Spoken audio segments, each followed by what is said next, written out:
Nengeni yo tangi mingo soutenir moto diplôme na ezali. Ngana soutenir diplôme mais ezali ba question. Ngana soutenir diplôme to il est traité na soutenir un président vu qu'en fonction. C'est que c'est pour nani il faut te balongola ou wana. Mais batuka ka diplôme licencié et souki wana to diplômé ou wana oyebi po elongwa. Je vous ai dit que l'Assemblée nationale et le Sénat ce sont des états-majors politiques. Très bien.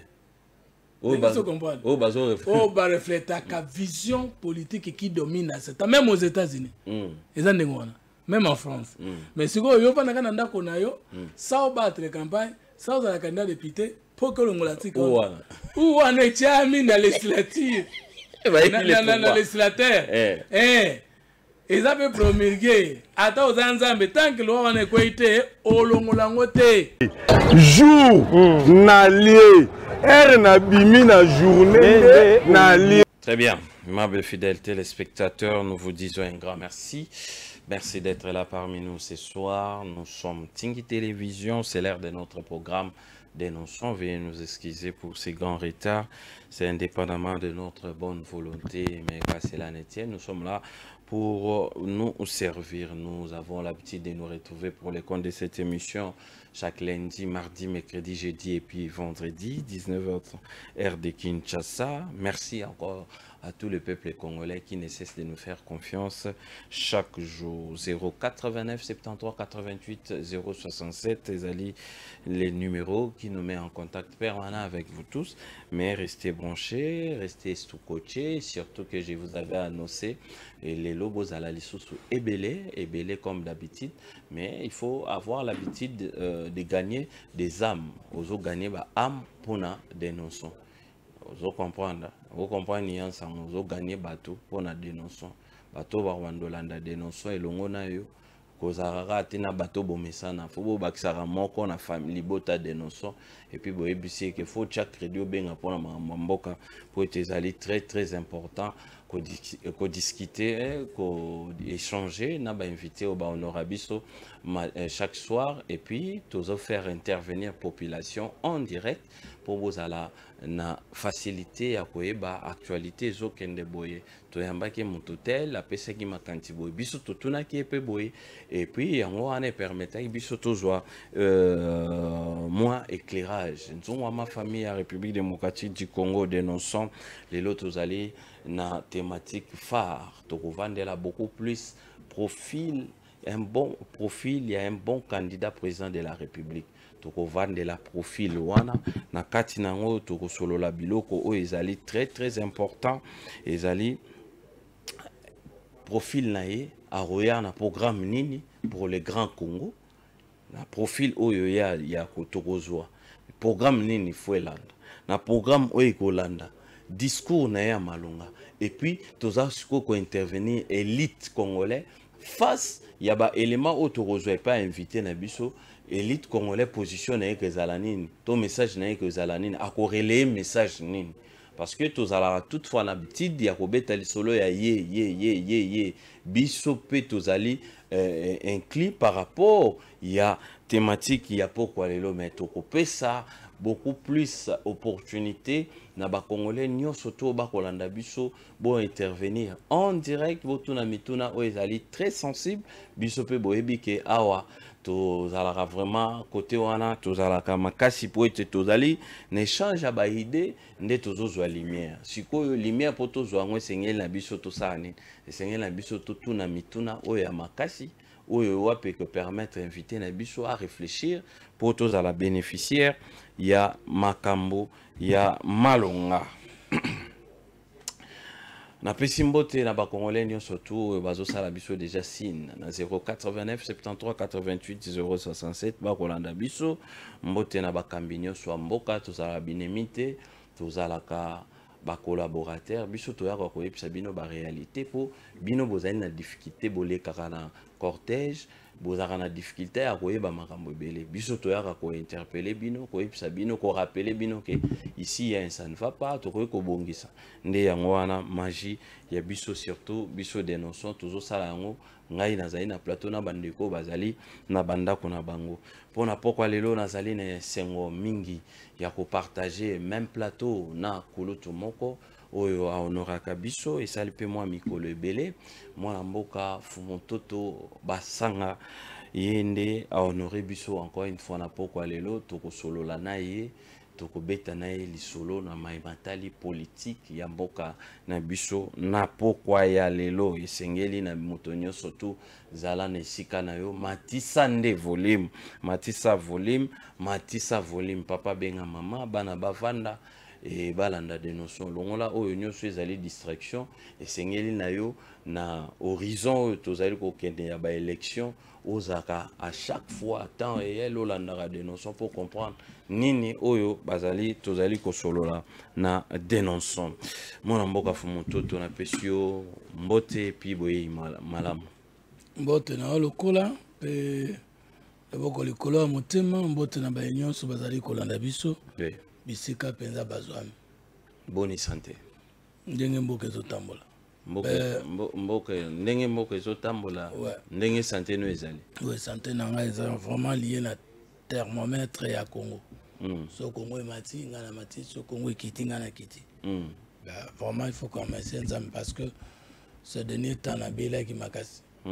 vraiment omwana mona yo mo même émission awa toza na émission nazo mena bakisi toza na émission tosala ba pause mais nakanisi que 2 jours Nzamba songi vraiment ça va kola zolo comment et surtout kapesi makasi libota ezali kotambola malamu oui todo bunda pour vu que Congo se retrouver avec Osano intronisation peso kende bien bando zwaki kibokonje yango ozapeka na Kinshasa kuna ozaka mokonzi na Kinshasa ba problème kuna na village ko résoudre en ndengene bon eloko ngana sala na mboka na ngai ngali na okufa na kombo ya l'Éternel Fumototo siko éternel wana ezate nazo place ya Nzambe so pe na zuinza place ya Nzambe ausilika na epete palo wa itokela moto na olenge na biso azala lokola biso na ngonde akonza mokili yango nde révélation na ngai sika komona nga Fumototo euta siko Nzambe aza éternel so nga pe na komi éternel c'est ausilika parce que wa itokela moto na olenge na biso azokulanga nga makambo na sa na vie nanga motu moko pete ausana Congo pendant plus de 100 ans nombre ya livre na komi motu pe akokomango azate même si ça a fausseté mais le temps que j'ai pris pour coucher ces faussetés de ma manière pour nous recouter à 10 Congolais ba komi plus de 14 000 pages le kolanga au moins mangamonyo suna mona de 0 à 45 ans on a ta Socrate na l'équipe parce que mona makambo mo matin mboka nanga très bien bala basi on a balité abota bana on a botité donc côté on comme n'avons combien makambo wana kutuna ngate parce que tous dans la société esenga biso to ba hypocrite OK mais na koyebisa ke na mokili oyo ba monogame basila totikalaka na ba monopolygame na ba polygame ngana za monopolygame Osana moko mais osasuna ba misusu monopolygame c'est-à-dire l'état ndimika na mwasi moko mais ndero na mwasi moko wana naza pe na mwasi mususu o mwasi liboso ayebiye et pas na bango eza problème te mais et pas l'état na ngai eza problème sego esa nazaka nga moko ebi pe ndikole baza na bague na maboko baza na makanga bo yeza polygame Abraham azalaka monopolygame mais kona nini Sarah na Agar bazaka na statut moko te à tel point que Sarah Abraham Sarah na pesaka Abraham mwasi na ye pe mukolo yo Sarah se presute na mabe Agar Abraham alobaki na ye mwasi na yo pesa ngai wana na disposition na yo loba oyo lingi pe Sarah yebisaki Abraham chasse l'esclave et son enfant pe Abraham alobaki esalema iyo pe abenganaki Agar na Ismaël.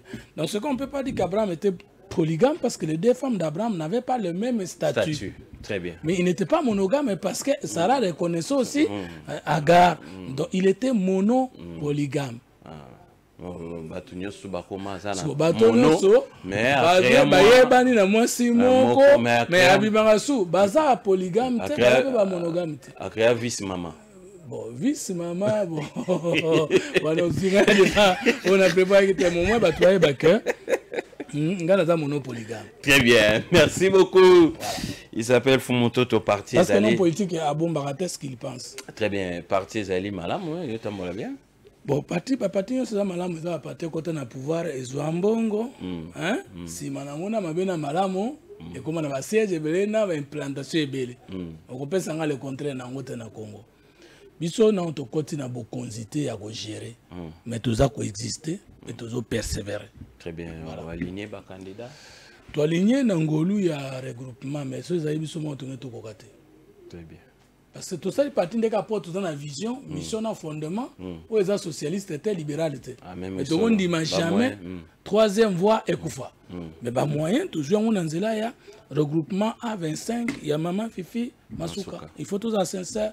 Peut-être que le chef de l'État autant la paix que non. Moi on m'a fait tout abonder le régime. Tu le vite que Siri, mais au moins tu connais vers la Souka, non nous a nommé après une élection parce que l'élection on a vu sur 5 en bongo. Et bah tu vas mingi soit un salaire na bango, soit un avantage na bango à privilège de fonction, soit que ba msuba yibi. Mais biso to gira que tu to kunda mato yibate. To kende ni. To ko pe ko kenenzela ba to balinga biso.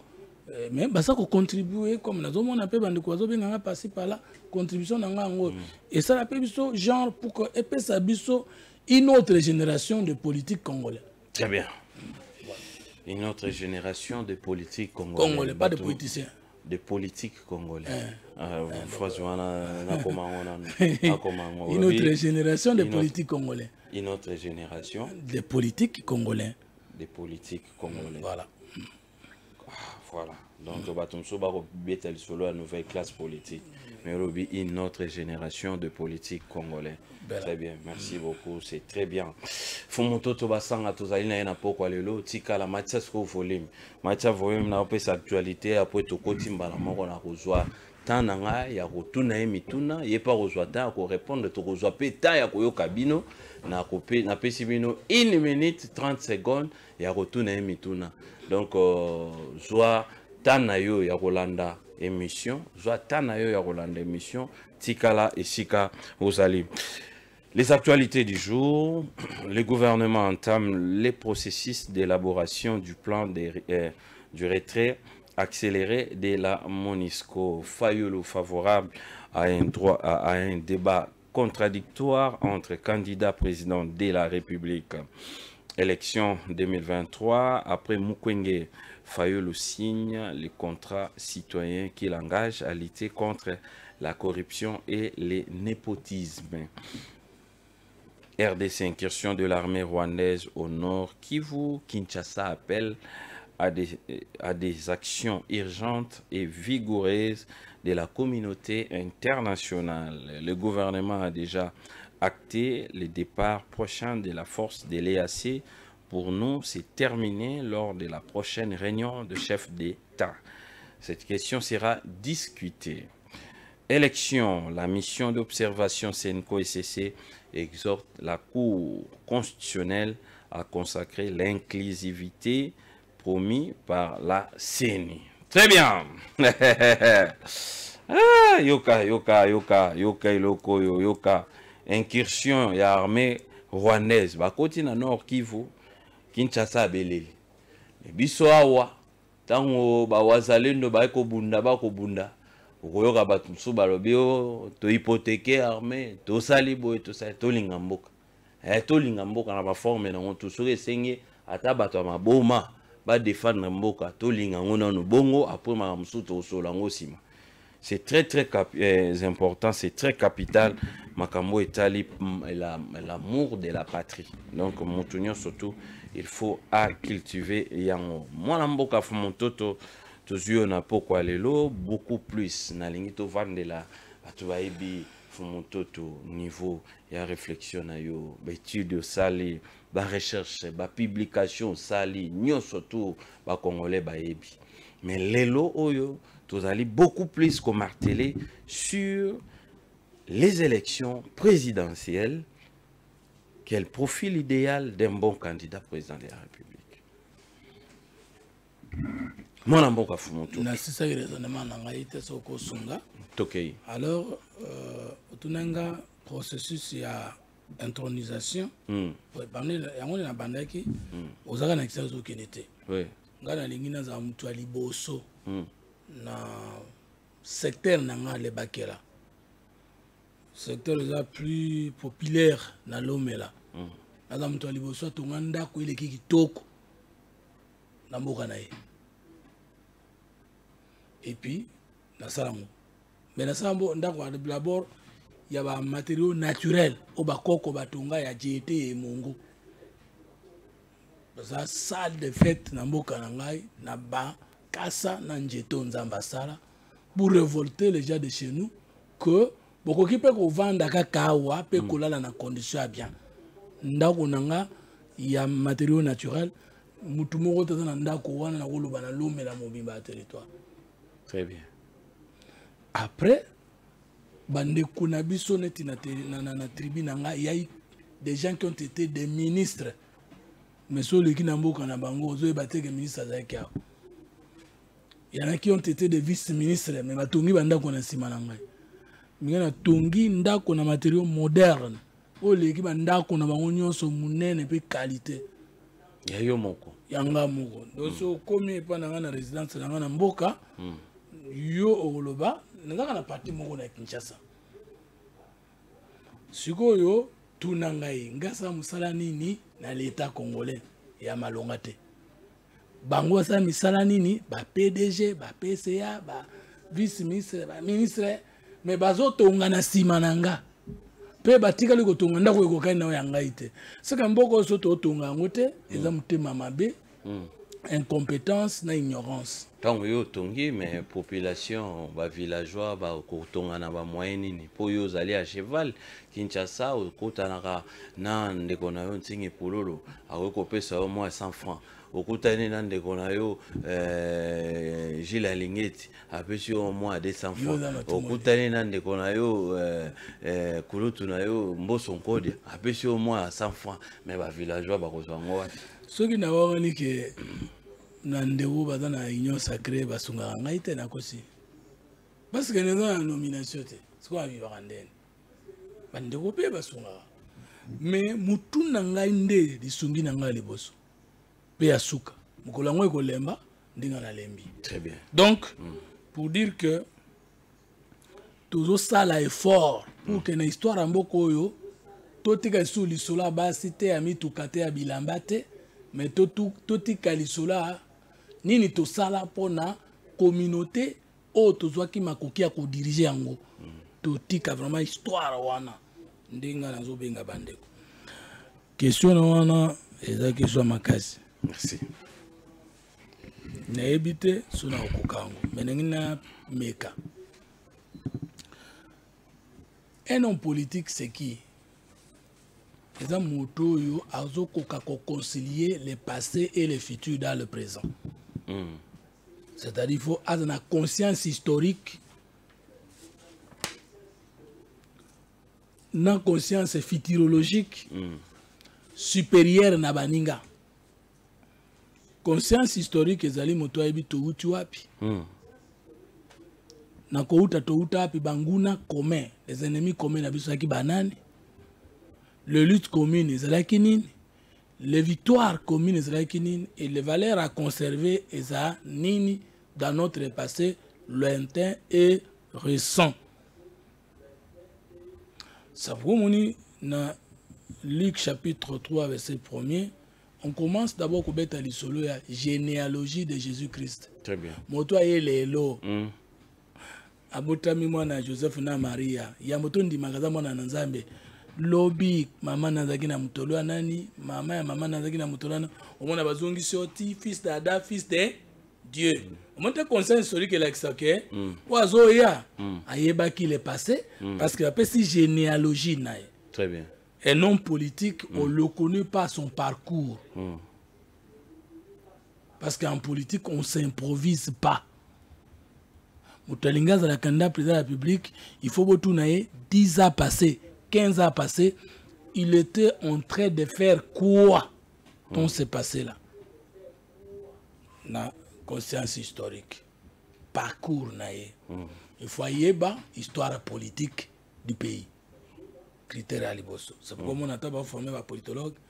Il y a le cours de l'histoire politique du Congo comme nous sommes au Congo. À l'époque, c'était l'histoire politique d'Isaïe. L'histoire politique, on est au Banda Kisayo. Congo tambola ki lobi ndenge na malamu na mabe pour tirer anthropologie, sociologie, philosophie pour épémaona vision na yo. Très bien. Deuxième élément, un homme politique doit être un futurologue ou futuriste si vous voulez. Il faut amona mboko toza lelo toza na balabala. Mboko toza lelo toza na balabala te. Mboko toza lelo tozo sa lelo côté. Mboko toza lelo tozo sa lelo ko lobi nango ekozala nini surtout à 103. Un homme politique, c'est celui qui se dit je suis aujourd'hui pour mon peuple.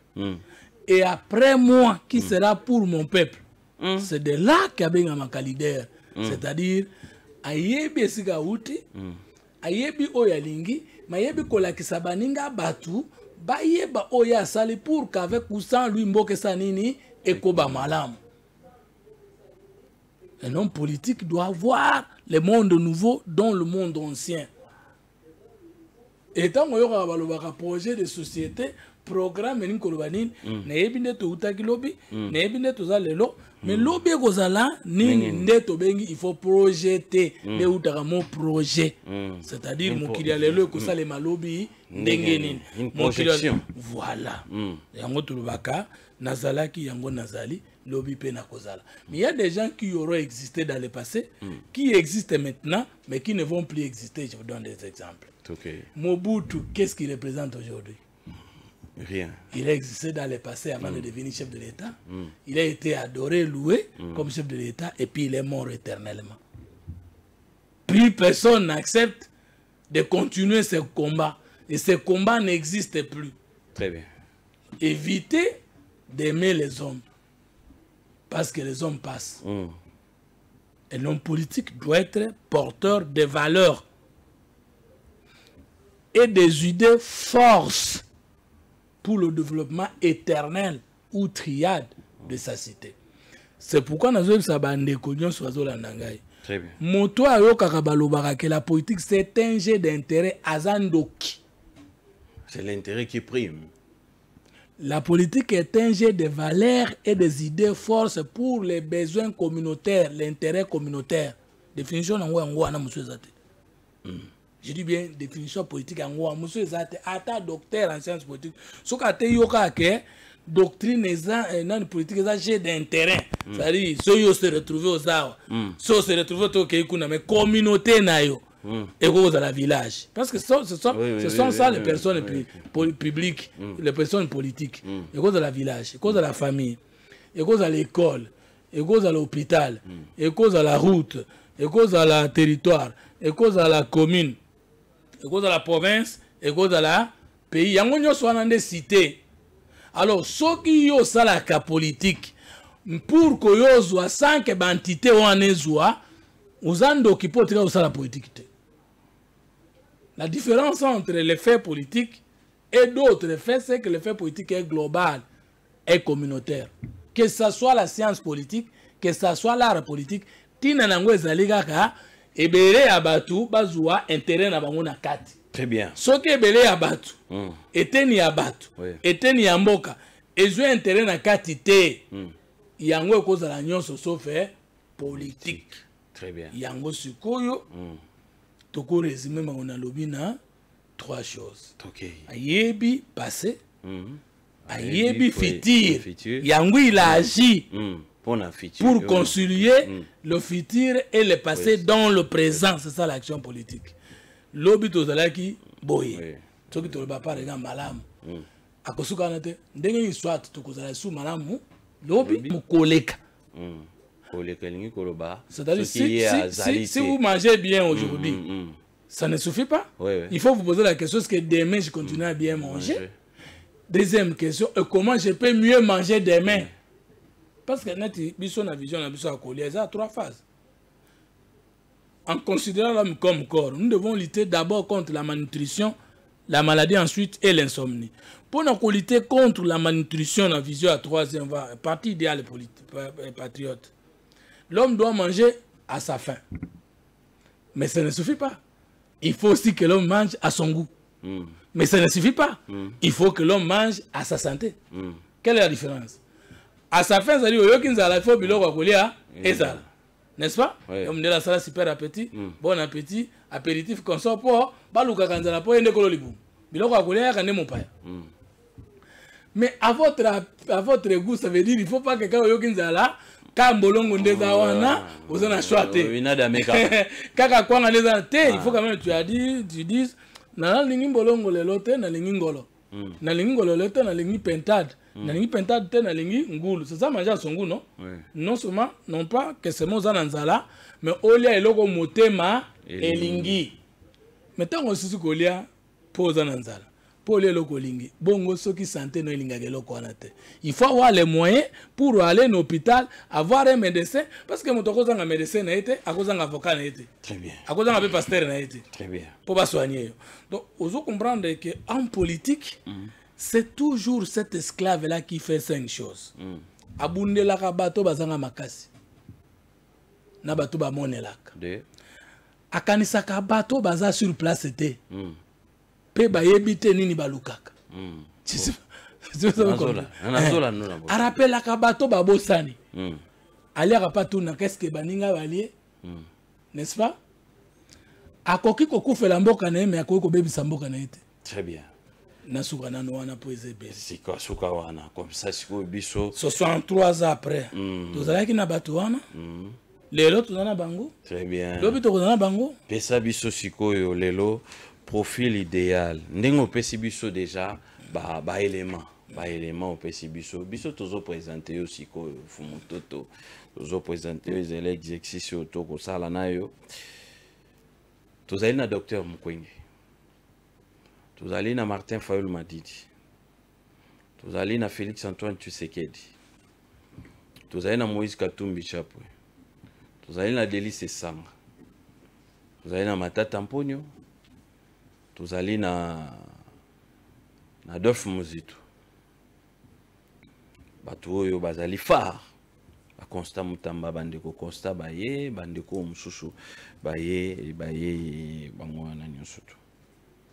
Je ne vais pas des détails s'il vous plaît parce que bato wana nyonso tout oyebi déjà ba profil na bango tout ça. Mais na bato oyo tozomona ba tête d'affiche. Les grands Congo, oyo zo akaloboko na otaka la motema. Nani azali ko répondre à un profil idéal pour un Congo meilleur. Bona bato tangi. Na bato tangi. Noël Chani. Il n'y a aucun politique. Tous sont des politiciens. Bato nyonso tangi. Il n'y a pas un politique. Ce sont des politiciens. Il n'y a aucun homme d'État. Ce sont des acteurs politiques. Parce que un homme politique, est connu par sa vision, sa mission et son fondement, qui sont déjà connus avant dans la candidat député national, candidat l'élection municipale. Tu es token dans la musique. Quand on est dans la bonne, on est dans la bon, on toujours de quoi je suis capable. Très bien. Parce que il faut que Bougumestre à l'équipe ministre de valeur. Parce que ministre a un territoire, Bougumestre a une entité géopolitique administrative. Soit à ma casse, à cause de la commune et le ministre. Il y a un ministre d'enseignement primaire à l'équipe Bougumestre. Il y a un ministre de la culture à l'équipe Bougumestre. Très bien, ok. Vision. Qui commune à Kimbaseke.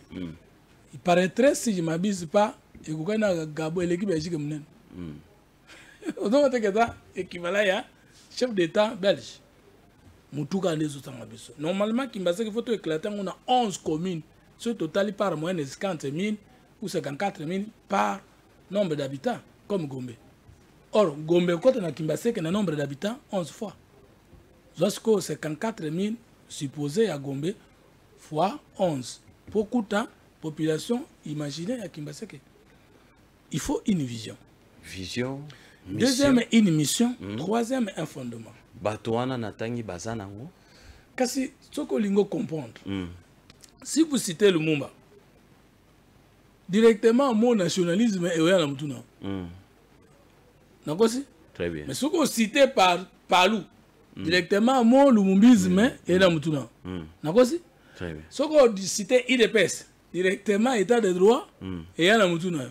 Deuxièmement, la non-violence est aux hommes à la Moutou. Très bien. Ce que vous citez Fumutoto, Nande Bovana Ndako, et là on est à la Moutouna. Troisième fois, non? Oui. Nakosi? Attends, le bas mouta ebiete. Mais so mouta obi noke, alandaka Fumutoto. So ko tuniye, azanani. Réponse est que Moutona Goloba. Mouto troisième fois, non ebiete. Johanna troisième. Johanna troisième fois. Wama kiele wana, mouto tanga position wana. Oh, il y a une position claire. Même si il dit comme ça. Oh, centriste wana. Mouto linga, azaka yemoko pasteur, yemoko pe enseignant université, bon, assistant, tout le bongo. Et kaka yemoko pe acteur politique, ouais ebiete, achaka pe banzembo tout ça. Maintenant, quand vous dites Moukwege, et là comment vous là, les années. Réparaté. Ah, tu as compris. Tu connais ma oh, il a maman, violé. Oui, il a un nom. Il a un nom. Il a un nom. Mais pas en politique. Prix Nobel de la paix. Mais pas en politique. Très bien. N'est-ce pas? Mais ceux qui ont le matata. Oui, mais tu as le Moutra cravate rouge, macroéconomique. Té. Moutra coulage des recettes. Technocrate. Té, moutracoulage des recettes. Mais l'élément on a zopé ça capital. Té. Ouais. Yokate. Mais sur le lobby Adolphe Mouzit. Moutoba tribune. Nagosi. Les tribunes Adolphe Mouzit. Attends l'ingénieur. Vous qui t'avez lié. Les lois là. Maintenant sur le lobby Elisa Sanga. So ba lingwa loba. Walo ba français lokola français abano batanga na ndako. To ba français ba mandako na bango. Voilà, va limiter à bon. Ou bien, ces juristes-là qui parlent couramment français. Ça doit bien ser rebelle. Ou bien ser rebelle. Oui. Ou bien un impoli. Ou à finir la présidence nationale, boy en face.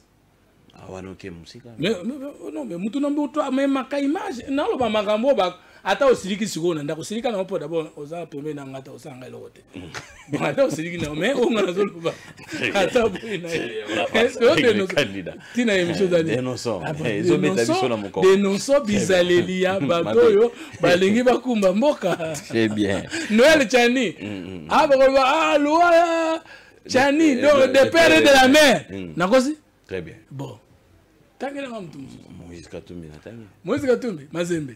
Mazembe. Et Mazembe étranger. Qu'est-ce que c'était? Est-ce que Congolais sont tournés du père de la mère? Après tant que tourné Moïse Katumbi Romani oh on a Mundele. En tout cas qu'est-ce qu'on retient encore? Ah Mutoba penalty. Bon Fayulu, Martin Fayulu. Tout kanisa na. Tout kanisa. Ah, le président élu. Commandant du peuple. Ah non, soldat du peuple. Non, le chef de l'État mtachaka yekombo wana maboyaka. Kombo kitoko falatika natana kombo wana. Chef de l'État mtapesa yekombo kitoko. Mais siko yo mo pesa yekombo parce que selon la PCA. Nande bozaki na ye wana tout ça. Oyeba kiye azana vision te. Même vision. Aina mission te. Mais ngai eze sous problème ngai te tolo bande. Depuis Obimi, qu'est-ce que la société retient de toi? Tu vois, le Congo, l'environnement, trois qualités. La patrie est notre maman, la patrie est notre tremplin du développement et la patrie est notre témoin. C'est le principal. Très bien. Congo n'est pas boyé de Botibiso. Oui, oui. Avant, tata maman n'a pas botayo. Oza mwana nano ya Congo po bango pe bazoma ki na mabele ya Congo. Yango ya nezo pesa ezo ipsa biso ke mboka les pays c'est un bien commun. Merci, la mère patrie. Mère patrie. Deux. Pour les Congolais se développer au gouvernement Congo, soit on se servir dans mabele à Congo, soit dans maï à Congo, soit dans Zamba Congo, soit dans Mpepa Congo. C'est ce que Dieu nous a donné comme couverture et développement. Trois choses. Moutounio soit bundaka na Congo, Congo a foutu à part biso bata troisième fois dans notre foutamete. toutes les générations d'élites du Congo ont été exaucées. Le Congo a témoigné. Tenez. Lumumba Bundaki, les Lumbistes sont arrivés au pouvoir, Gizenga, Mobutu, Premier ministre. Le Congo est reconnaissant. Il dépêche Bundaki 32 ans de souffrance. Félix Tshisekedi est au pouvoir. Le Congo est reconnaissant. Première génération politique, la lutte de la décolonisation, les Mobutistes sont arrivés, quelles que soient les conditions. Deuxième génération, démocratisation, les Tshisekidistes sont arrivés. Génération mort de pays élité dans les comités. Troisième, le Congo a un problème d'hommes, de culture, d'organisation. Mais Tokokoma, parce que le Congo finira par nous témoigner. Très bien, très bien, très bien. Nalandio na boké binyo surtout. Bah, candidat potentiel au Bazali na mission. Il fallait tout n'engager Tshisekedi. Nazoya na au fayu le bimité. Donc on a vision té, mission té, on est le côté. Fayulu. Zera tokanisa. Zera togo de la sincère. Fayulu Kandé dit qu'il y a opposition. Mais on est à l'élite politique, on est étape politique. Donc Fayulu l'élite politique il y a lobby élection pembe. Concept naie au Congolais sur la lamour qui ont c'est qu'elle dit. Ande balobaka le peuple d'abord. Le peuple d'abord. Il dépêche non. La non-violence. Il dépêche non. L'état des droits. Il dépêche non. Abosiko PPRD. Le Baizani. Partir il y a construction. Un père. Un père. Congo ini. Ah non, Misoga. Mais Misoga, ça signifie quoi? Mais Congo ini tata moko ekolo moko. Voilà Mobutu. Voilà Mobutu. Mais un père. Congolais Vanda répondre ngai un père. Très bien. Mais si quoi faut monter. Mais solo biwera. Tu ba wenge ou bien hélicoptère ou bien solo la bien autant rebelle solo il fallait autant rebelle c'est de ça que je parle tout ça là parce que le vin a tout dit Tshisekedi était pour n'a vu déjà que Tshisekedi se retrouve dans l'état des droits Tshisekedi se retrouve non le peuple d'abord Tshisekedi se retrouve dans ba élément IDPS et parmi les candidats ils allaient moko oyozo soutenir voilà oyozo soutenir azo répondre na profil Félix Antoine Tshisekedi. Ouais. À où tu peux gérer? Ouais. Avec tous les aspects, avec quel programme? Pour les grands Congo. Bon, ce qui est vrai, dans le régime AFP, le président Félix Tshisekedi, le mot programme a été utilisé dans tous les sens. Il y a le programme du gouvernement, il y a le programme 145, qui n'est pas le programme du gouvernement. Hein? Il y a beaucoup de programmes 100 jours, qui n'est pas le programme du gouvernement. Donc moi, en tant que politologue, je ne peux pas utiliser abusivement ces mots. Non, on fait, ce que nous sommes en train de faire, c'est une projection. C'est les candidats de demain. Il faut vraiment que les candidats éviter l'aberration. Il y a un programme. Il y a un programme. Un projet. Tout le monde, programme, programme. Ah! On n'est pas campagne avec un programme du gouvernement. Non. Parce que le candidat président de la République n'est pas le candidat premier ministre. La Constitution dit ceci. Le premier ministre est nommé au sein de la majorité. Bon, le chef de l'État nomme le premier ministre au sein de la majorité parlementaire. Article 79 de la Constitution. Très bien. Et puis, avant son entrée en fonction, il présente le programme du gouvernement à l'Assemblée nationale. Ce que l'Assemblée nationale est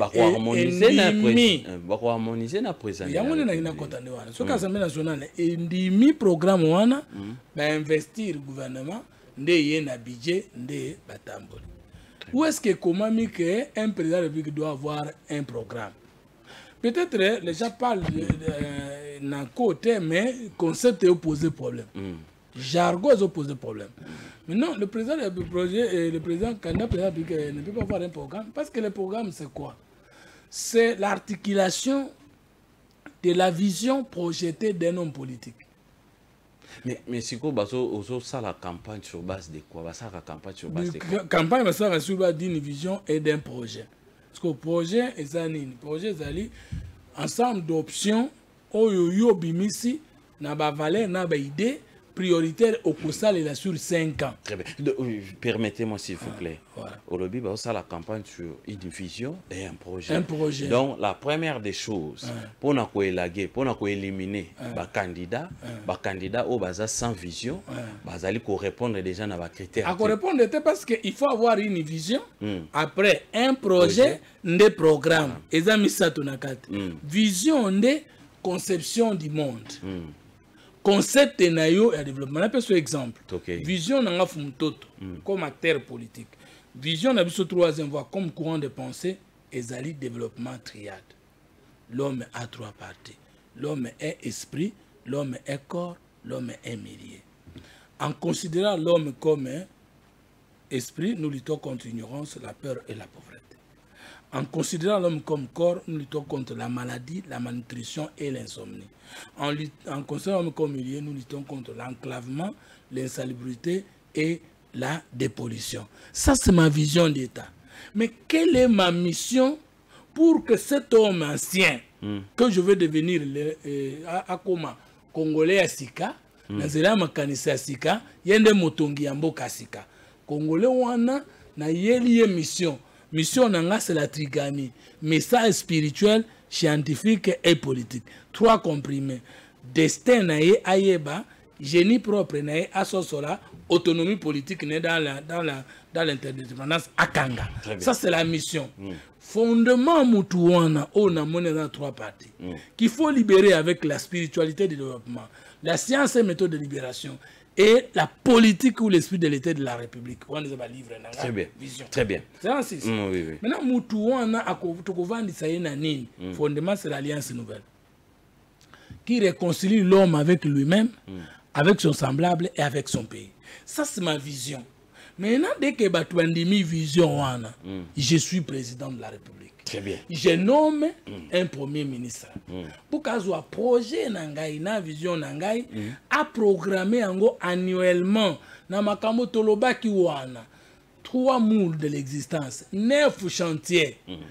Par quoi nous pouvons commencer, par quoi nous pouvons développer et par quoi nous pouvons conclure pour un exercice. C'est-à-dire pendant une année. C'est ça le programme. Très bien. Très bien. C'est-à-dire, il faut être sincère avec vous-même. Est-ce que l'élément au Yozopesa, tu trouves un candidat au Yo, Bino, 3e voie, vous portez, patriote idéal, vous portez? Oui et non. Oui. Tu trouves un parce que tu as la République démocratique du Congo. C'est ça, non? Oui. Abréviation R2C. N'est-ce pas? Le président de la République a eu vision na yeo to porter na 2e mandat et vendu na RCD. RDC. RDC. Renaissance. Développement. Crédibilité. C'est déjà une vision. Maintenant, programme, c'est une erreur de communication politique. Parce que tout le monde n'est pas politologue, mais tout le monde ne veut pas reconnaître qu'il n'y a plus de débat politique non fondé sur les sciences politiques au monde. Tout débat politique est aujourd'hui fondé sur les sciences politiques. Et que Mouton Salinga, ça la politique, mais ils ont maîtrisé les sciences politiques, c'était un danger pour le pays. C'est ça le problème. Maintenant, ce qui va passer Fumutoto RDC Oyo, na traduire en une vision, na traduire en une vision, na traduire en un projet, puis na sali projection pour que le Premier ministre soit Koya à exécuter en un programme. Et je vais vous prouver que je suis de l'Union sacrée, mais je peux vous dire que le Premier ministre Samalou Konde gère le pays avec un projet et non avec un programme. Qu'est-ce qui prouve qu'il y a un programme et un exemple, dans une chaîne, il y a combien d'autorités? Il y a les concepteurs de la chaîne qui donnent la ligne éditoriale de la chaîne. Il y a les DG qui est le directeur général, mais on y trouve aussi le directeur de programme. Mais le directeur de programme fait quoi? Makamunyo si fait les kalelo, ni ne kole kanatongo, ti oye souk 23 heures.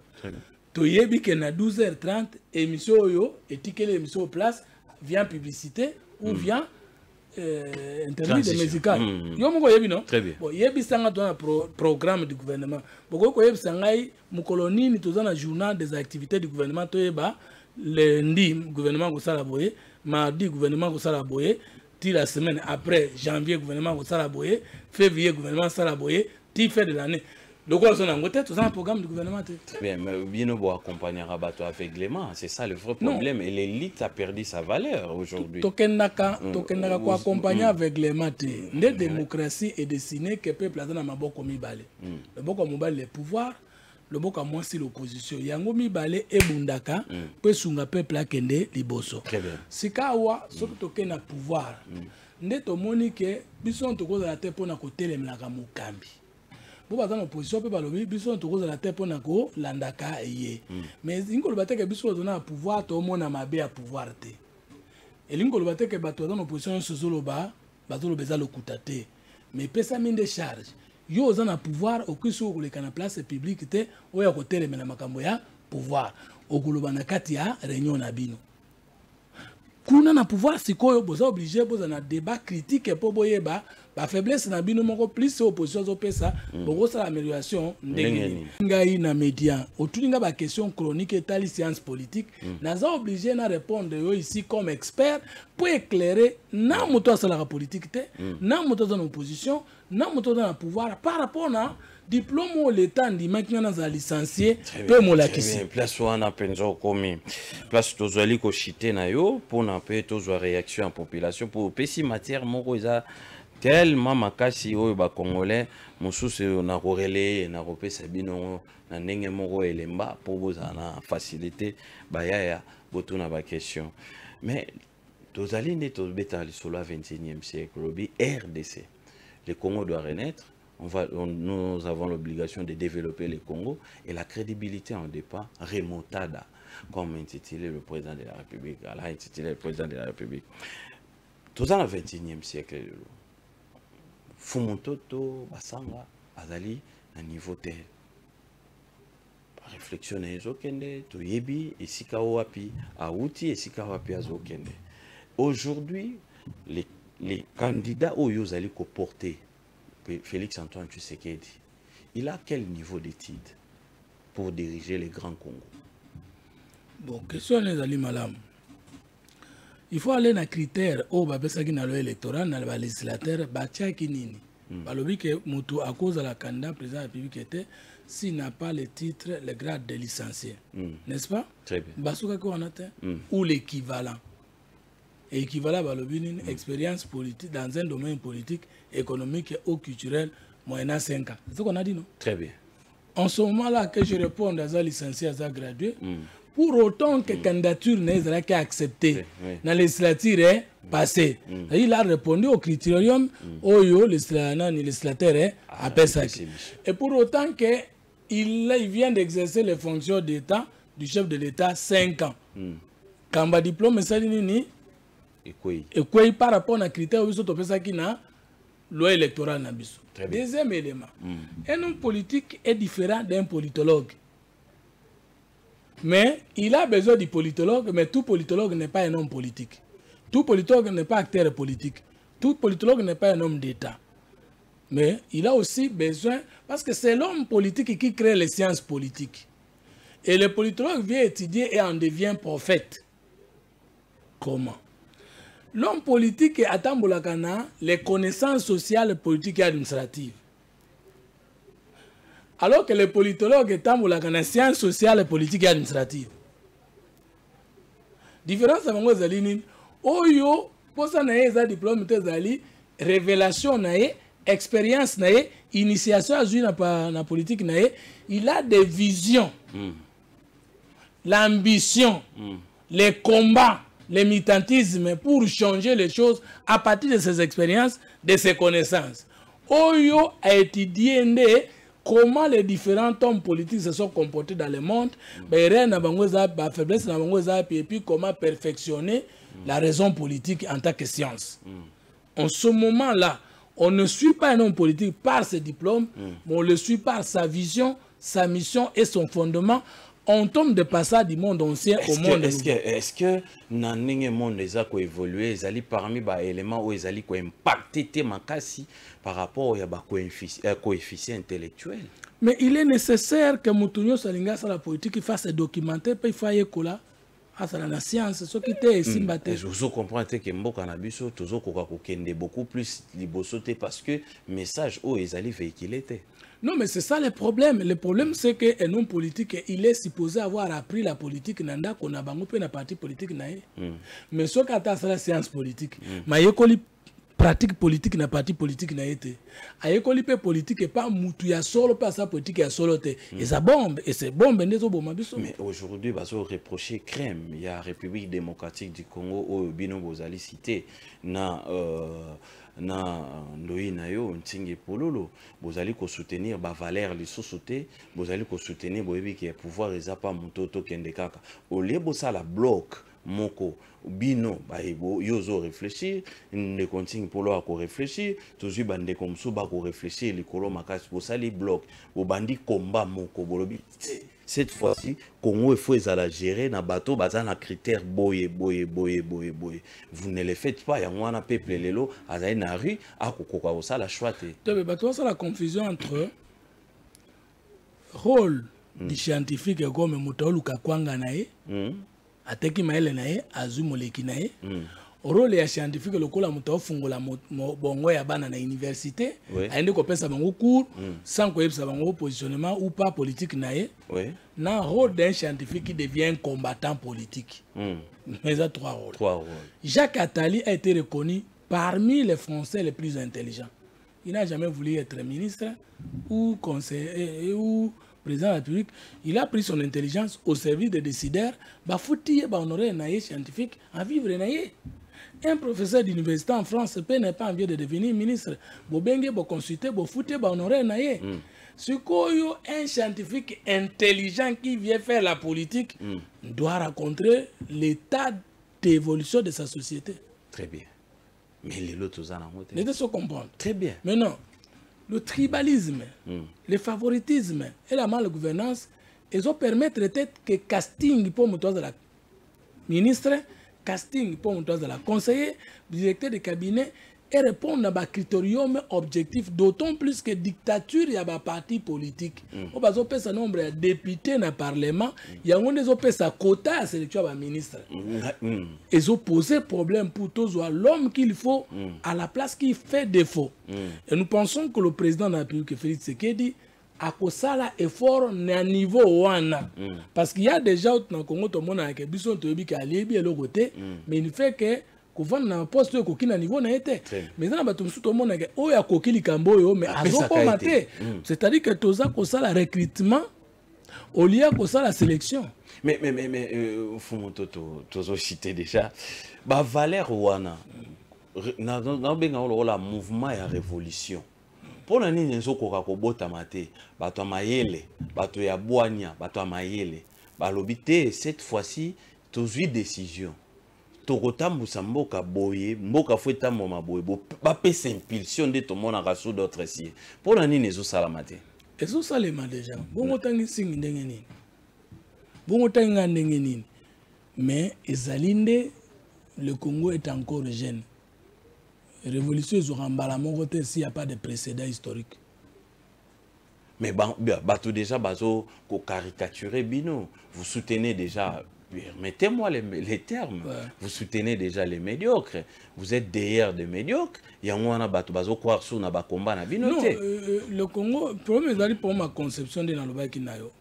Quand on a vu que le Congo a un problème d'hommes, de culture et d'organisation, et que le débat opposition à pouvoir répondre à un faux débat. Parce que 80% de l'opposition, c'est un qui a lobby dans le pouvoir. Et puis 80% de Mabé dans le régime, ils faisaient des leçons à lobby. Très bien.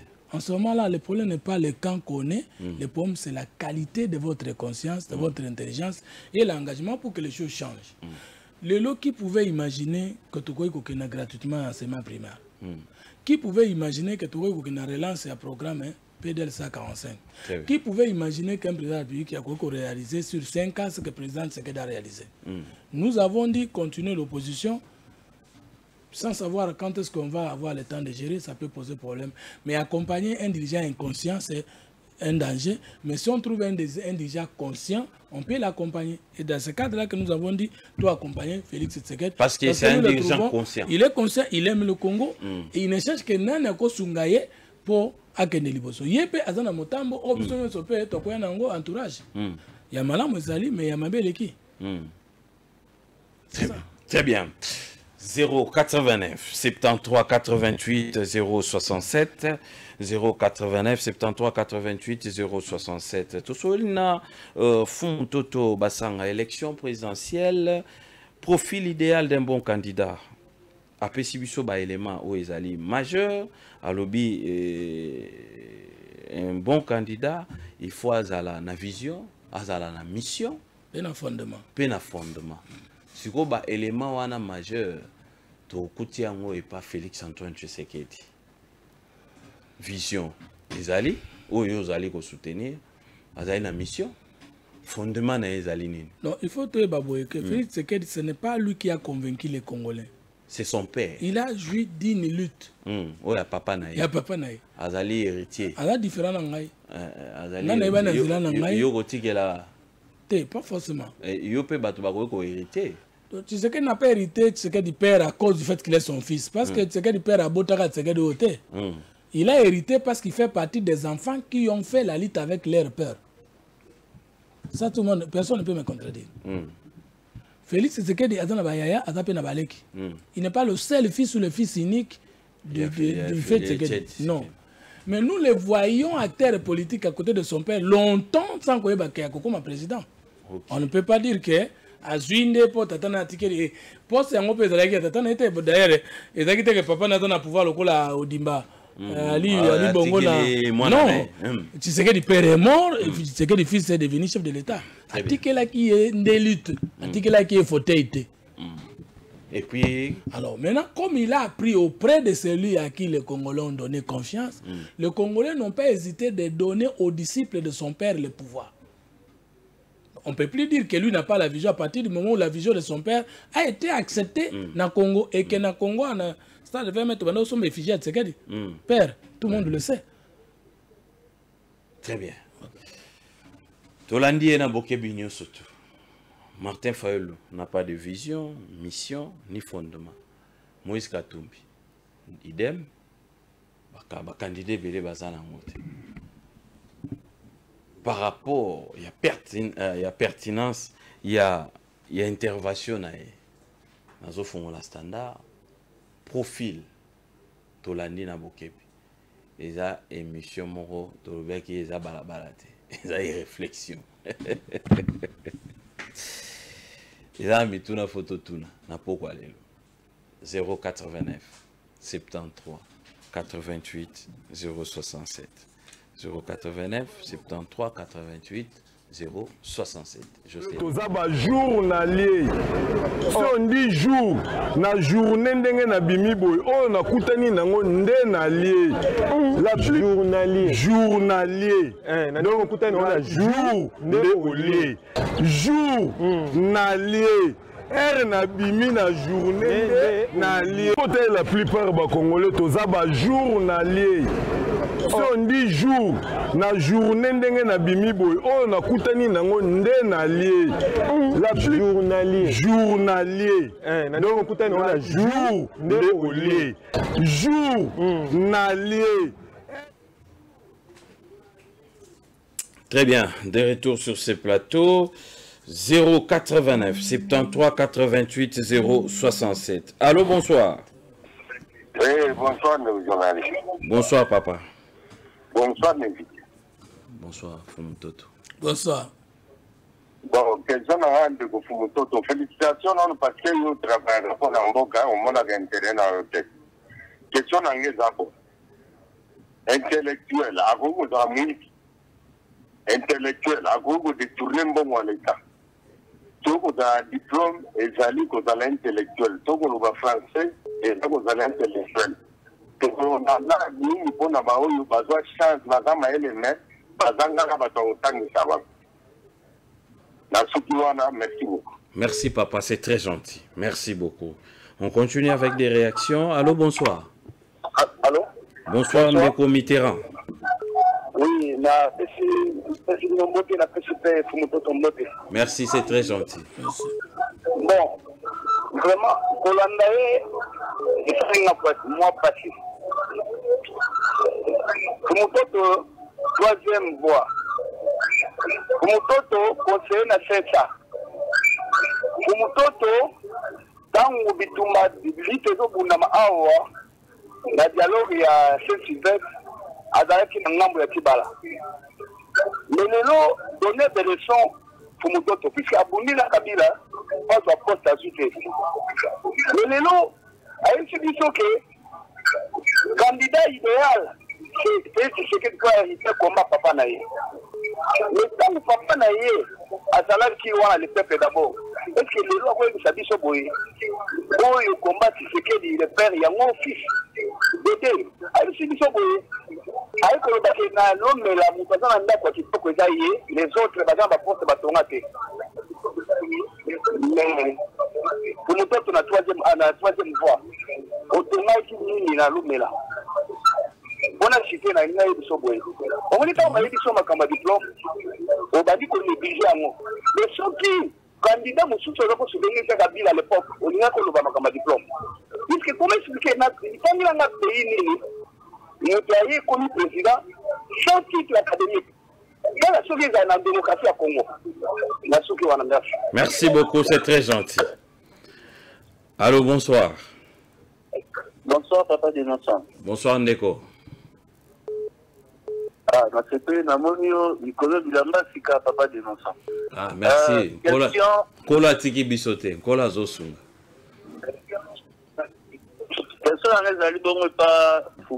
Bonsoir Fumutoto. Bonsoir. L'homme, il y a troisième voie. Il y a un commis sous patriote. Bon, on ne comprend plus rien. Question à les abos. Aux autres sonité, il y a un temps mingi. Au soutenir candidat au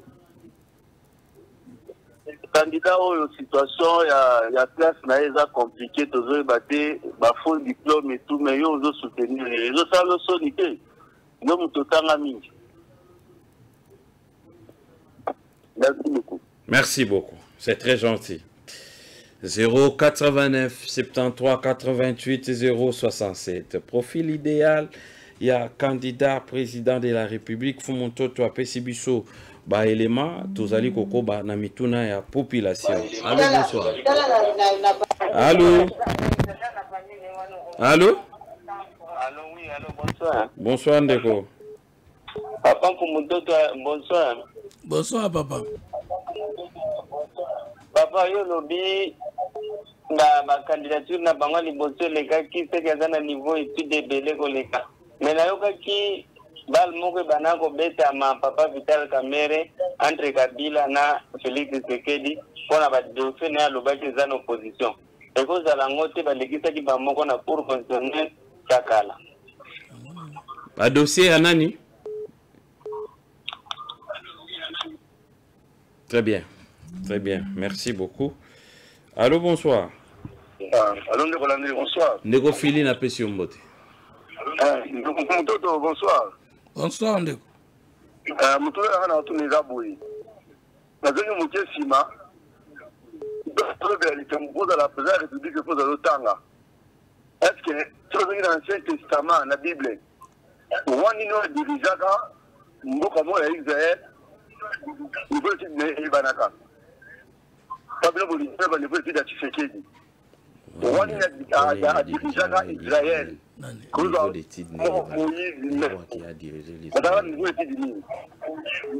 Très bien. Très bien. Merci, merci beaucoup. 089 73 88 067. Allô, bonsoir. Allô, bonsoir. Oui, bonsoir, bonsoir, papa. Je vous remercie par rapport au nom de la émission de Mingi. Merci. Mais le nom Nazita, il y a manqué naïf, il y a outil de fala naïf, beaucoup d'ango pour dire beaucoup de ça paraît la macam.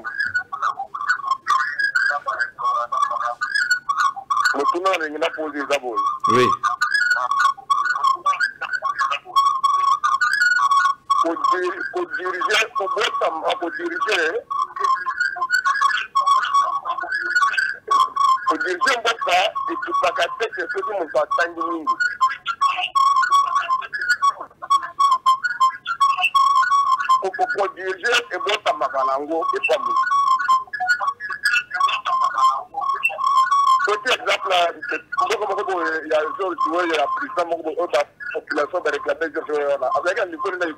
Libéria.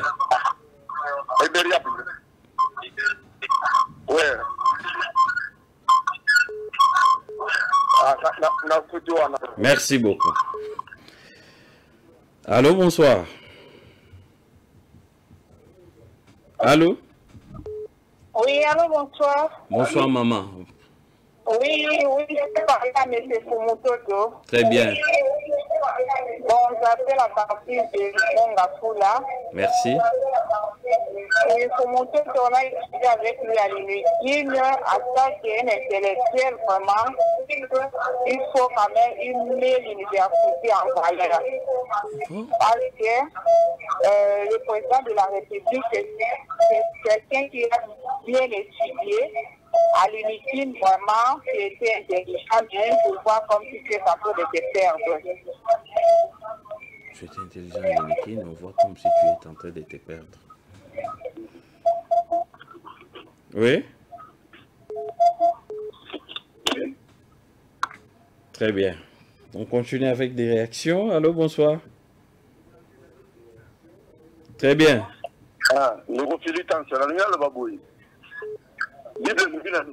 Toute autorité vient dédier. Alors, dans votre autorité vient dédier, est à niveau de dignité. Roi David, roi dirigeant à Israël, attendant à l'école Nini, attendant niveau de dignité. Quand le niveau exigé, oui, au niveau de la difficulté. Très bien. Merci beaucoup, Ndegofili. Allô, bonsoir. Allô, bonsoir, mon amour. Mon amour a Kali la pêche au mbote. C'est Félix Makasi, mais on va placer donc on peut l'éliminer toujours vraiment ça qui tourne Makasi. Merci beaucoup. Merci, c'est très gentil. Bonsoir. Bonsoir, c'est Ndego. Kali. Kali, Ndego, Kali. Lobi au commis ba livre ça et de mais biso netingana na monata mokote. Siko ngana ko ko zo ata moko ko ngapina tanga fona lobi na ngandeni. Lobi za dele mokote akoki ko ya kolongola te ozanga ya mukubande ozawana. Siko ma livre yango eza wapi? Na wewe tani makambo mboka tozokende maponomika ka poso kende metotika nanu oyo nzamba tie oyo soki ngongala efili akolongwa to bandanga bakabila ba mubutu banini selisi ka kukende me na eta oyo totika nanu kuna na dandi wa lo baso kuluki andi na soki dawan. Merci beaucoup. Allô, bonsoir. Bonsoir. Oui, mon frère. Allô? Oui, vous êtes en direct. Oui. Oui, Ndeko Landry. Oui. Kuna Bokonzi. Tatu Dali Bokonzi Wisina Nzambe. Nzambe akona Bokonzi ya mabilite. Hata nenda libaki. Ndai ile msozana Bokonzi kuna watoto wa mjini sana. Dona makamba politiki de Nzambe te azate. Nzambe asoba za kumate. Un rapport politique? Oh là là, de quoi qui? Allô, bonsoir. Bonsoir, Nicolas. Bonsoir, maman. Bon, la personne de Rofumototo Zembote. Bote, maman. Bon, la inatu na iga moi question moko boyi. Pourquoi est-ce qu'il y a Eliezer à Boya au côté de l'Union Ayebi quand même Eliezer à l'Union sacrée. À Boya au côté de l'Union sacrée pour l'année. Moi, mon cœur a répondu, mais n'a pas été encore au tour de chez à Boya pour la Dino. Dino, yo, vous avez là, il Kabila, vous avez pour Kabila, Mende, Babaki, Batutu. Boya au côté de l'Union sacrée, à moi, Eliezer à Boya au côté de l'Union sacrée, Nicolas Nadino. Et puis, il y a des balais. Comment vous avez découvert la question pour vous faire un nom? Question, on te relanda tout mes questions à Goyeba, titre chef ya président. Mais à répondre de la monnaie qui est gauche, qui est droite, la monnaie la vie n'a pas encouragé par la vie qui va continuer de vivre plus loin. Condition là, il y a titre scolaire, il y a titre soit académique, il faut à la primordiale. Là, on a où expérience. Non, il faut vraiment condition là. Et ça a été très strict dans l'anglais. Il y a un peu de courage dans la vie. Dans qu'on va compliquer de plus loin. Dans le baraté qui attend à faire une expérience la pour diriger une ah, maman, ok, on a la cachioté. Ok, on a la cachioté. Pourquoi vous découragez les enfants, va-t'en à la cité et les airs azali na union sacrée parce que à Boya Kokota on pona badoko bino vous soutenir Kabila et aujourd'hui vous êtes avec Félix Tshisekedi. Allô, bonsoir. Ah, bonsoir papa Landry. Bonsoir papa. Ah, la vie du fond de monde. Merci. Patuni matata pour la zalania du premier. Oui. Matata pour la zalania du premier. Godem pour la zalania du premier. Matadi la sali. Papa qui 089 73 88 067. Allô, bonsoir. Ouais, bonsoir de Koulandik Mayala, depuis qui sont. Ndeko Mayala, la pétion beauté. Ah, la zone la CAC, pour la régime, par contre, nous avons bloqué la banque à cause de ma carte électorale. Nous avons la CAC, nous avons bloqué la banque à cause de ma carte électorale. Fumutoto, bonsoir. La question encore, est-ce que vous pouvez s'en pardon, là, on dit candidat profil idéal, mais ça Félix Tshisekedi. Si vous pouvez tout est-ce que le niveau de type il y a comme président, là, est-ce que Nicolas Bobangananga, est-ce que Nicolas Bobangananga n'a profil ni où il y a son expérience comme président pour Kamambok. La situation. Très bien. Merci beaucoup. Car tu as un défaut que tu m'as et pour combo et bima. Bilo mora bon nazoka. Allô, bonsoir. Allô, bonsoir. Oui, papa. Ah, bonsoir, ami Fumutoto. Fumutoto, bonsoir. Bonsoir, mon frère. Ok. Ana lingina tunaka na lubaka iloko moko. Batu bazo imposer diplôme ya chef de l'État. Mais diplôme ya monsieur nani c'est qui le nom? Ex-ministre ya transport époque ya Kabila. Mutuna biso ya Mutombo Chibala. Sala.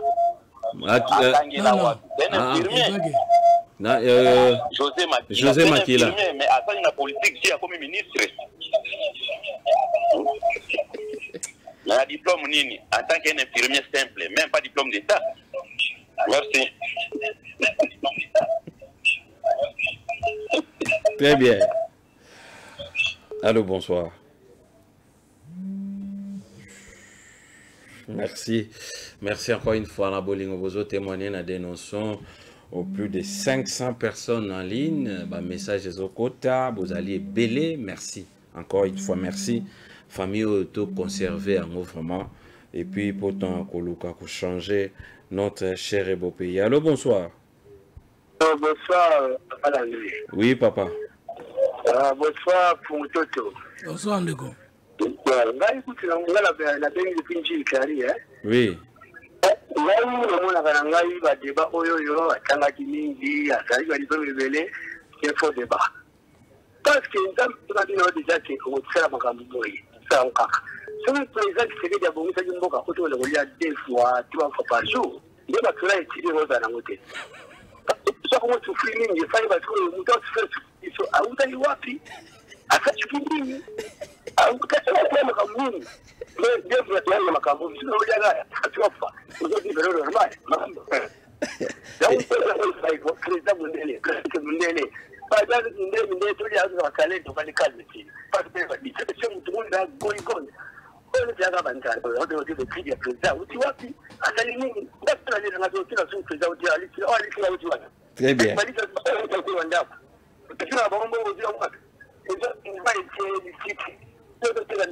très bien. Merci beaucoup.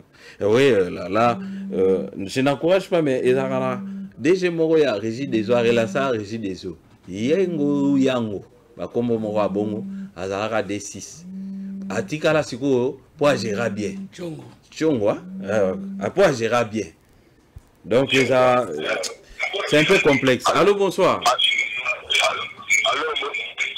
Diminuez le volume s'il vous plaît. Bonsoir.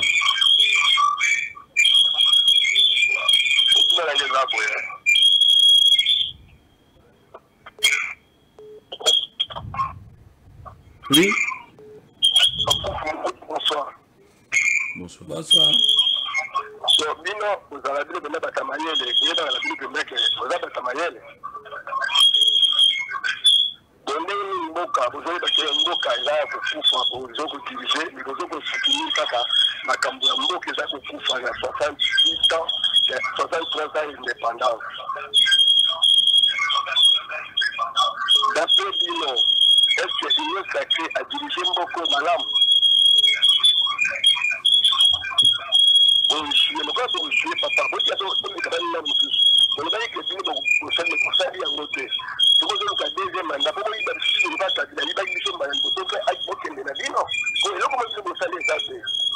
Très bien, merci beaucoup. Allô, bonsoir. Allô?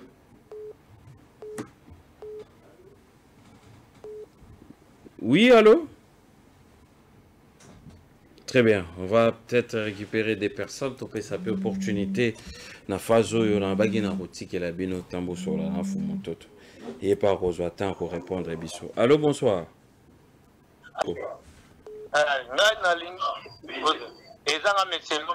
Oui, oui, monsieur. Nangi naloba na sepeli mingi na fumutoto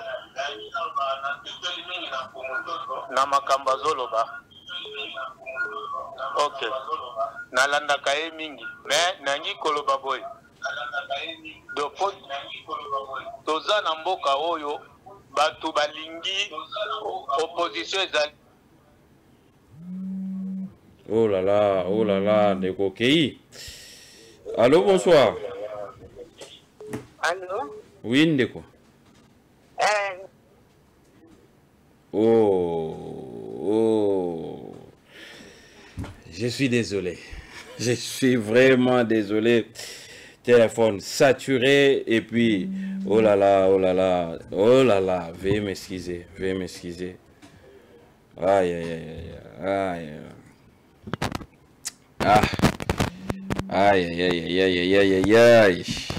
Allô? Mutoto alobi ke premier ministre autanga na majorité mais Sama Lukonde alaina patini bazaki majorité nini avant batiaki premier ministre nde ya répondre ngandingwa et puis ndenge alobi ke régime bitoza nango awa semi présidentiel oui na mikanda oui na mibero oui mais en réalité na oyo tsekeza bongo te pour preuve ministre Sama Lukonde auta na majorité ni parti nezalaki nini et puis bazana ba député combien na parlement pour batiaki premier ministre. Donc, il y a une violation sur violation. Mais il y a un bien la violation à l'idée colère. Politique, comme il a dit sur ma maman, tu as maman,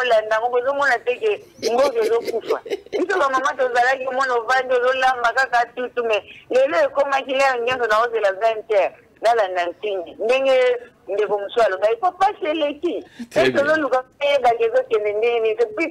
d'un paiement bon, équipe dollar et mati.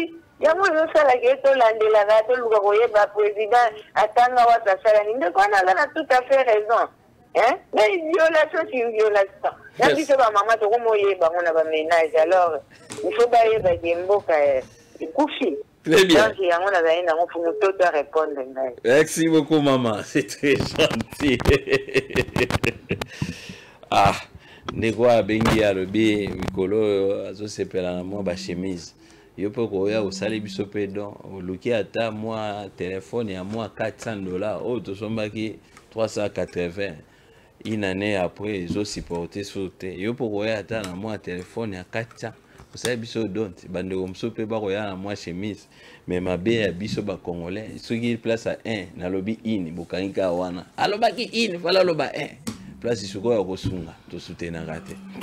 Merci encore une fois, merci beaucoup vous allez belé bolingo bozo témoigner pour la dénonçant et surtout interactivité ils ont ça la biso bien autorité morale. Merci encore une fois na honorable Ntingi pour lolo pour na cadre kitoko pour na espace kitoko pour na instrument monene atela biso ba congolais to s'exprimer to discuter et longona ba o bazali ko aspirer ba kamba biso lobby tribune monene dénonçant famille dénonçant to batela ngo malamu je sais de nalangi. La plupart des Congolais sont journaliers. Si on dit jour, na journée na bimi boy, oh na kutani nango nde na lié. La journalier. Journalier. Donc kutani na jour nde lié. Jour na lié. Na bimi na journée na lié. La plupart des Congolais sont journaliers. Si on dit jour, na journée na bimi boy, oh na kutani nango nde na lié. La journalier. De retour sur ces plateaux, merci beaucoup Madame Jocelyne Alangi, merci Gloire Loleko, Domayala, merci na chef Isaac Korangi, équipe jeune, merci. Na obaki na bino soki to keina maponami to silisi couverture ya maponami na représenter bino équipe tous autres travailler na bango ba jeune ba ya pe bozana parler luka quelque chose au sala courage na bande konyo surtout oyo bazali ko bima journalier félicitations courage na ba maman ba papa courage na biso nyoso courage tout en rigueur tout tenir vraiment ba dirigeant na biso rigueur makasi pour changer les choses. Parce que le pays est un bien commun, boato yo bazui, oyo totier, il faut ba servir biso. Si bazo servir biso tetos à la vraiment dur, tout était bango dur, ngai na ko sedakate. Nazana moi musalo ezopesa nga moi lipa, moi bana pe batanga na ko sedete. Na yebi ke lobi kuna bato to ko soutenir ceux qui pe ba mati, to ko tcha bango pression ba sala bien. Pour na biso nyoso tout se retrouver. Fumutoto. Toute la population réactionnaire. Bon, normalement, on a sans objet réactionnaire. Pour la ligne, parce que on a regretté que j'ai fait un débat de fond. On a battu sur la Bengi, on a continué un débat de fond. Alors, je pense que et ça va passer. Je me suis étonné à expliquer ce que nous devons tous faire pour que le Congo change. Je vous dis ceci, le Congo a un problème d'hommes, de culture et d'organisation. C'est la troisième fois. Le problème à Congo, c'est l'opposition à pouvoir. Et là, j'ai mon gars Bisso, tout en tout moment. L'ennemi commun, nous ne le connaissons pas, l'intérêt commun, nous ne le connaissons pas. Dans nos débats de fond, on a banni sa critère en sciences politiques. Ici qu'un politologue n'est pas forcément un acteur politique. Très bien. N'a pas si différence. Les politologues, ils ont dit que la université, mais bon, ça dit que l'université à sciences politiques, ce n'est pas un parti politique. Le licencié de l'INIKIN qui cherche l'emploi n'est pas le professeur de son auditoire. Par exemple, acteur scientifique a 3 places.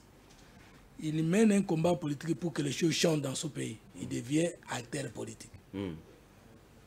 Il donne cours à l'université, à l'Inda Fungolamitu, il y a tout sans tenir compte de la situation politique. Ou bien il a consulté, à cas, intelligence naïe, c'est la facturation qui l'intéresse, même si c'est un idiot qui vient acheter. Mais ce qu'on s'allie bureau d'études, Moutouye se consulter à Foutimbo, pour passer maïla na autour sous diplôme pour remplir les conditions. Un politologue qui est conseiller de la République, qui est recruté expert, qui est payé pour ça, il se limite à conseil, il ne décide pas. Un politologue intelligent qui donne son cours de sciences politiques très bien à campus, mais qui devient député de l'Union sacrée de l'opposition. Il ne confond pas la science et les faits politiques. na kanisi na sala ki débat de fond. Très bien. Si manangone koloba boye. Université on attaque na Kinshasa une lobby faculté de sciences sociales, politiques et administratives. Dans makambo nyonso bo vivre dans la société wana. Comment on peut le vivre scientifiquement ou comment la science peut venir perfectionner la société, étudier la société. Très bien. Tu vas tinda bana basa ba mémoire fait de cycle. Mutoko peut ko ça la mémoire de fait de cycle l'église Soni Kaputa. À cause de l'église nini. La science vient expérimenter quoi. Stage bana basa na commune tout ça. Ba ye baka kuna etambolaka ndenge nini pona ko manguna inikini et que notala comment proposer pour que etambola malam ou bien comment découvrir les aspects techniques et scientifiques qui se visent, qu'on voit en dehors de l'université. Parce que la connaissance n'est pas qu'à l'université. On peut la trouver ailleurs. Maintenant, on a tout nabino. Le premier politologue en sciences politiques attend à l'université. Le politologue à Liboso. Oh, Liboso. Oh, il y a format bateau pour pas comme un politologue. Il est mon à l'université. Très bien. Mais Fumototo, na tout ça, on a repris qu'il y a ma question, on a posé à la question. 30 secondes, même en une minute, vous ne pensez pas que le problème où vous allez épingler les lots et où tu n'es pas dans le politique? C'est-à-dire que il n'y a pas à confondre le génie naturel et la moto dans la formation scientifique.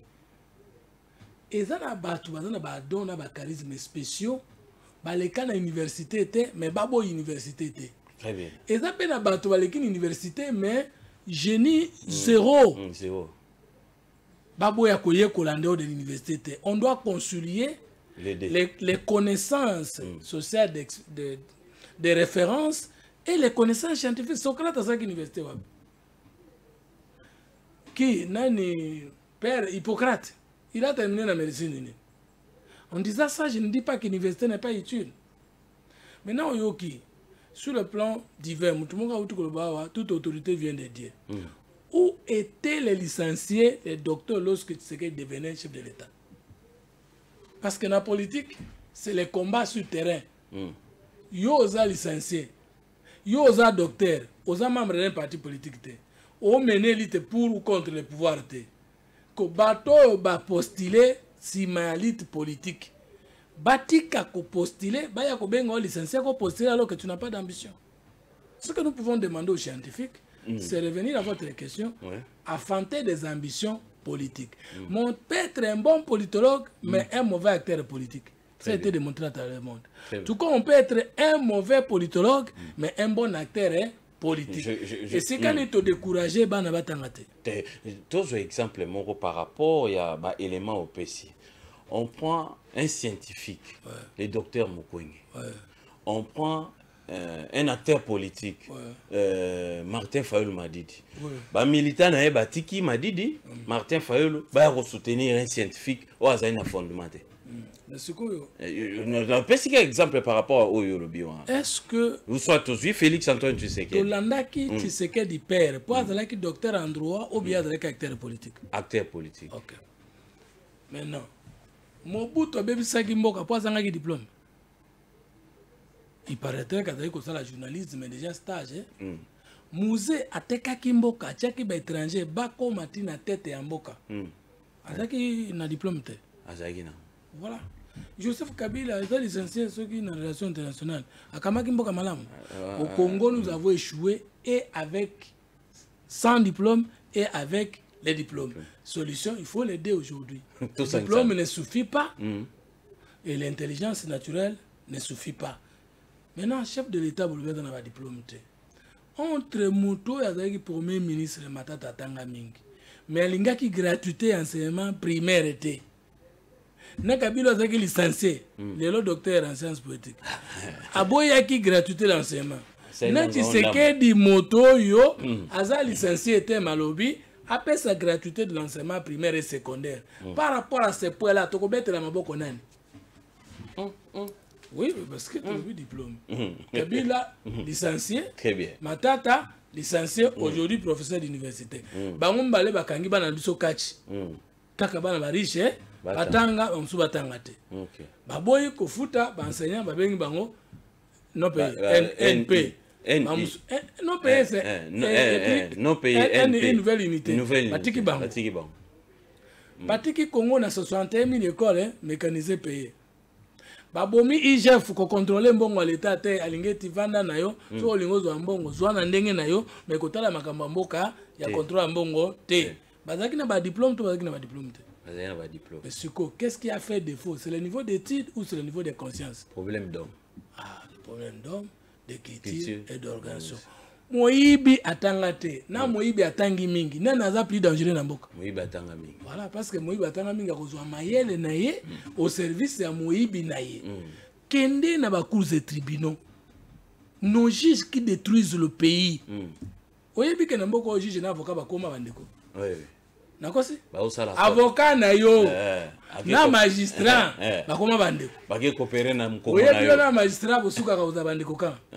Tango yo ye kofunda moto ya moni na ye ke atana infraction wana nde osuki client na ye sima na yango abaluki au profit ya moto na problème po yenda kopesa ye mbongo na kolenga sinon normalement na boloko lorsqu'on mappe quelqu'un j'explique ma marqué moto que sa crainte est ta crainte sa fuite est ta crainte de ken $700 $800 magistrat à senga kachaka ngona kesa na mais est-ce que moto ko sa magistrat tangate Motema mabe ya 95% ya magistrat congolais. Et outi na manque de diplôme ou bien avec beaucoup de diplômes.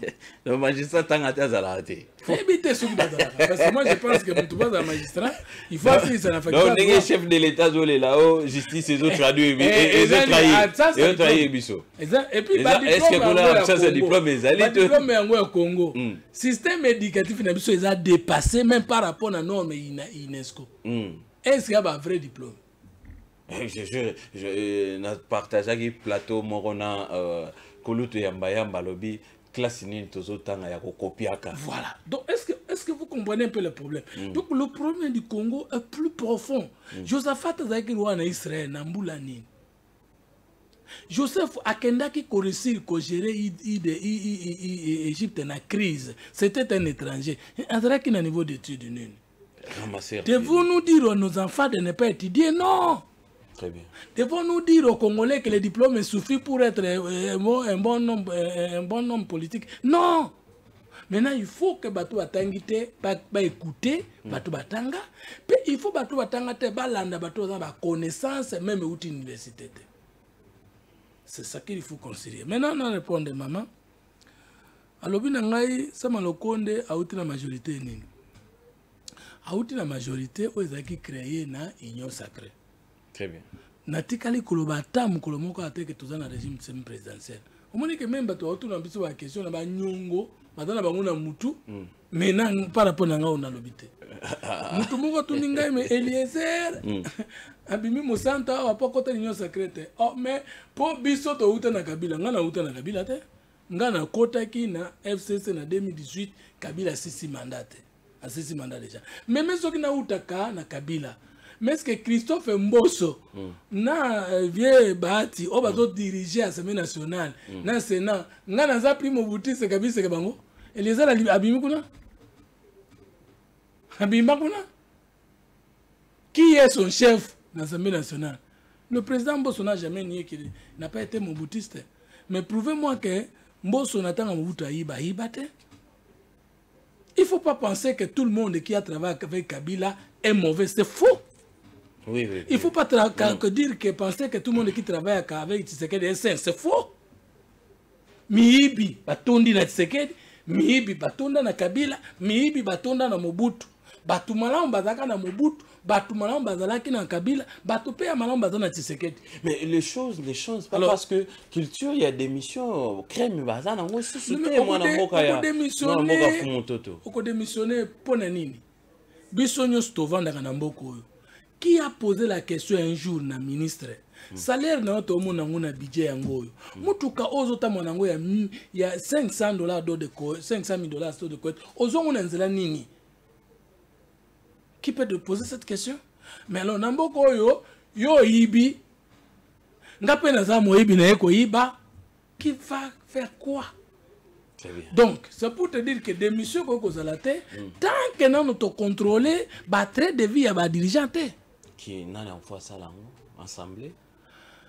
Mais assemblée, ezali assemblée politique. Esengeli ebate là, ba membre de l'assemblée wana. Assemblée qui travaille pour l'intérêt de la population. Mais non, tozo solola na ndenge senge to solola. Ndenge mbonge tambola. Ndenge mbonge tambola ka. Tozo mona spectacle moko zo le contre gouverneur ya province ya ville province à Kinshasa, na président de l'assemblée provinciale. Qu'est-ce qui se passe là? Tout le monde a raison. Mais est-ce que Kinshasa est développé? Rien. Alors Kinshasa est-ce que ba diplôme ndezangi? Le président de l'Assemblée provinciale. À cause de même 3 fois docteur, professeur. Gentili Ngombila, attends, a évolué au coup de la photo. Donc, malade à Congo, et comme appelle que qui seigneur se siri moi retraité moi sauté. Donc, pour vous dire que il ne faut pas dire ce que moi je n'ai pas dit. Gana éviter que les ailes à la union sacrée. Ah, les ailes à la union sacrée, Azali. Nayoka ngoka lelo que Eliezer peut-être communication ya sala ronga na kati ya parlement to kana deux blocs bato union sacrée na bato FCC ndé baza union sacrée te na éviter ceux qui un troisième bloc se créer ah ba résistant na éviter ceux bazali résistant ba dos no bati on va la côte à Martin Foy Madidi la muka révolté mais ceux qui ont commis la muka révolté à union sacrée. Parce que troisième camp, on a été raté. Mais règlement intérieur, il faut faire une déclaration d'appartenance, soit au groupe parlementaire de l'opposition, soit de la majorité, ou au groupe parlementaire du contraire qui est la minorité. Les Aramis Baléga. Mais je dis, pas contredire. Exactement, même les indépendants appartiennent à des camps. Indépendants à majorité. Indépendants à minorité. Parce qu'au Parlement, il n'y a même pas opposition au pouvoir. La loi parle plutôt de la minorité parlementaire face à la majorité parlementaire. Donc, alors, maintenant, l'Union sacrée échouée. Le problème est que ce n'est pas l'Union sacrée qui a géré, c'est le gouvernement issu de l'Union sacrée qui a géré. Maintenant, échoué, programme il y a PDL 145 territoires. Nombre d'écoles est salémi, nombre d'hôpitaux est salémi, c'est échec. Même si on le échec. Parce que ceux qui ont échoué, ils ont besoin de cours. Parce que nous avons joué à 52%, mais la cour nous avons même 12 sur 20. Nous avons joué à 45%, alors il faut que tu échoues, il faut que tu aies place au Bozu. On est pour ma Congo, j'étais toi en bloc. L'Union sacrée tu échoué tout le monde. Mais il faut que la population de tous les élections, tous les élections, Nini Tshisekedi ya sali na 5 ans koleka ba président Musuba salaki na 5 ans. Nini yotangi mingo soutenir moto diplôme na ezali. Ngana no soutenir diplôme mais ezali ba question. Ngana so soutenir diplôme to il est traité na soutenir un président vu qu'en fonction. C'est que c'est on a nini faut te balongola ouana. Mais Batsukara diplôme licencié et Suki wana to diplômé ou on est je vous ai dit que l'Assemblée nationale et le Sénat ce sont des états-majors politiques. Très bien. On va refléter la vision politique qui domine à cet même aux États-Unis. Même en France. Mais si vous avez pas de candidat, ça va battre la campagne, ça va être candidat député pour que l'on l'attire. Ou on est mis dans la législature. Dans le législateur. Ils avaient promulgué. Attends, tant que l'on a été au long langoté. Où est allé? Alors, si on est dans le lobby boy. Maman Maria a postulé. Attends, la diplôme était. Alors, maman lobby politique en moto bana costa la terre. Tant que biso tu échoué l'union sacrée même bango ba maman ba comme Hollande politique. Maman comme singa felo banangai. Ba maman ça va tangate. Mais ba même qu'il a lionda. Tant que yo zora ko kipe politique te ba ki ba gouverner à Kinshasa. Madame Jani Mambunda, tant que vous avez qui maman qui fait politique, tu es président de l'Assemblée nationale. Ok. Si vous avez maman, ma belle amie, maman qui généralise la macam. Non, il y a un homme qui fait politique, mais il y a des femmes qui continuent à faire la politique, qui s'occupent de la politique. Et puis, il y a un homme qui fait politique, parce que jamais moi, ça t'a on peut poser une question. toza na régime semi-présidentiel toza na maman okosti na yo kote wana bimisaka mwana na yo parce que vraiment tozaka intellectuel te okokomose kinshasa donc mama awa tozoloba Tshisekedi na deux dimensions comme acteur politique okoyina ye parce que oza na opposition mais comme président de la République aza mokonzi ya fayulu aza mokonzi na yo bolamu asali mpo na bakongolais nyonso mabe asali sui bakongolais nyonso toloba nde tokumisa oyo ye asali mais bino botelemela publiquement oyo ye asali te biso tokodéfendre parce que nous sommes du pouvoir. Ce sont des positionnements politiques très bien qui existent dans le monde entier. Très bien, merci beaucoup Fumunto. Tu es là, essaie un peu de généraliser ma question totuni nyonso to pesi biyano na yango. Mais Fumunto to combien de souka? Il y a un sérieux problème moko majeur. Ou qu'on répond on a 45 secondes pour tout citer. Okay. Qu'est-ce qui fait que aujourd'hui les Congolais, même si locaux ils ont un avantage dans le gouvernement, si je ne suis pas pour Tshisekedi, il faut rejeter en bloc. Ils ont un problème culturel. Nous avons toujours développé des camps. Oui. Batebele na opposition ba initier bangote na question publique. Ba yebiga ke il faut si sur l'opposition tout est noir. Si sur au pouvoir tout est rose. Et la biso azona au pouvoir. Tout les kaka. De rose va vacciner pour dire toujours nyon se tambola malam. Et puis bato azana pour une opposition c'est le contraire. Et puis tribalisme, régionalisme ça là que parfois tu y na bilongi pe na ba tribu alonga kuna muluba alonga kuna mutetela alonga kuna mokongo. Donc conscience nationale n'a nécessité. Mais ezo ça la nazo remarqué Van Morezo Mata. C'est Adolphe Mozito que je salue. Azo ya na eloko wana. Mais une fois rappelé si position pour Babia Koti Union Sacré. Une fois boy marambo Union Sacré babi ko situé était. Omoni Adolphe Mozito en 2014 à Bengangai. Abi Fumtoto, je regrette que quand j'étais premier ministre, na tindaki ko bengayo mais ayebisi bana na bande ko ne ba collaborateur ni mbale bataki na mno. Vous m'avez dit quand j'étais premier ministre, on a tindaki ko benga Fumto bolwa ki aboyaki. Mais Fumto vient de dire que amona motute. Parce que babomi ba président na biso ba ministre na biso pe entourage mnokomboka pe boma makasi ba mi pe ba connaissance pe to boma ba konzita on soit kana poser à cour sélectionner. Alors d'autres nous soit bien nga pona nina bina ngai. Moi je suis fier de toi, je me sens plus heureux à ta place que moi-même. Nga bato okumisa nga pona na mbongo. Mais papa ba bato okumisa kaye na nini? Hein?